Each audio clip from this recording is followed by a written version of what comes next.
Hi, and welcome to Section 6, Microsoft Access Adding Bells and Whistles Using Macros. What are macros and their benefits? In this video I'll be covering the following. What are macros? Why we need to consider using them. Know the pros and cons of Access macros. Identify the three types of macros. And know the scope of macros. Let's get started. So, what are macros? Simply put, it's a way to automate your Access database and consider the bells and whistles to your application, assisting users with simple actions that otherwise would need to be manually actioned by you. For example, instead of going to the navigation pane and open a form, you might instead have a macro to open the form for you via a series of command buttons.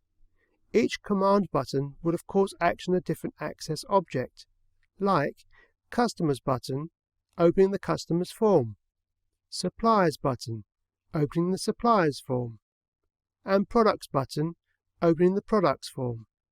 Each command is independent but uses the same macro command called OpenForm, which in turn is embedded in the form and attached to the onClick event. So when clicked, we'll call the macro. There are quite a few macro commands available, including the one to exit an application called the Quit Access command. Let's have a look now at an example database. When I opened a database here, notice the welcome message box that first appears. This is a macro being called as the database opens.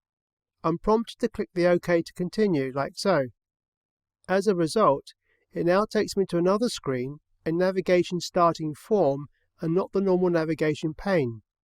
Somehow, the message box called this form instead.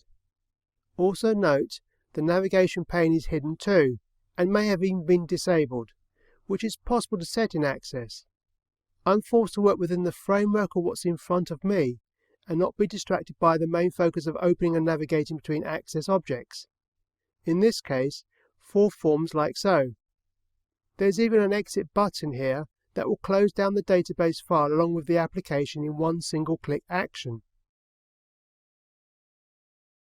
So, why do we need to consider using macros? Well, it adds automation as we know, making it user-friendly and an easier environment to work in. It removes the repetitive manual tasks a user would otherwise carry out.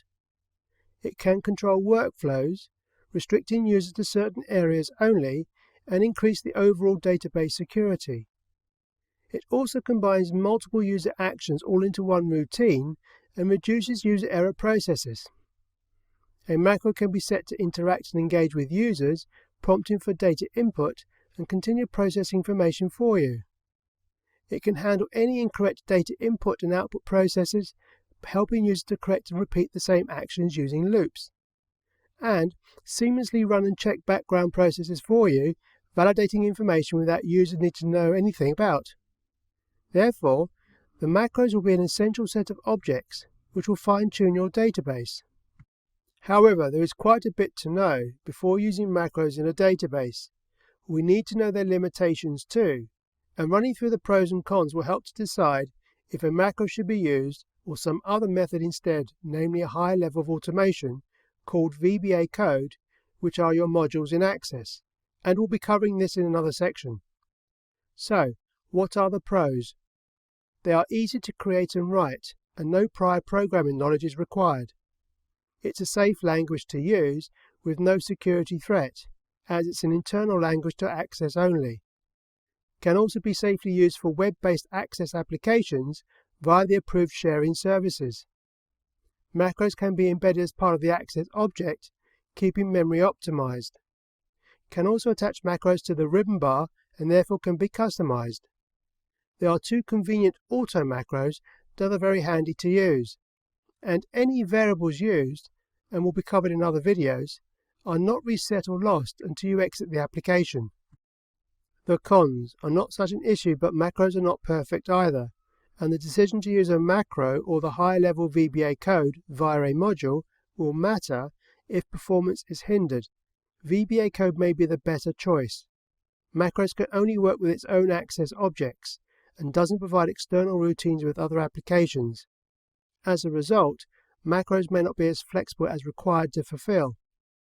building your own custom functions can only be achieved using VBA code.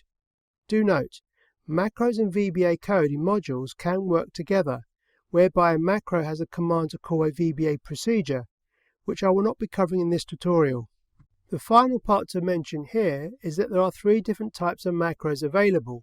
They are embedded macros, which are stored within the Access object, namely the forms and the reports; macro objects, which are stored independently and can be managed via the navigation pane; and data macros, which are stored internally to an Access table. Knowing there are three types of macros, they also have a different scope. So, embedded macros are deemed local and only accessible within the object it's stored, like a command button to close the active form. Macro objects being stored in the navigation pane makes these macros global, and it means it can be used for all objects and for general procedures too, like importing data from a spreadsheet. And there are data macros, which are also local and only available to the table itself, for procedures that manage the records in that table, like updating a value in a field for a certain event. To summarize then, you now know what macros are, why we needed to consider using them, know the pros and cons of using Access macros, identify the three types of macros, and know the scope of a macro.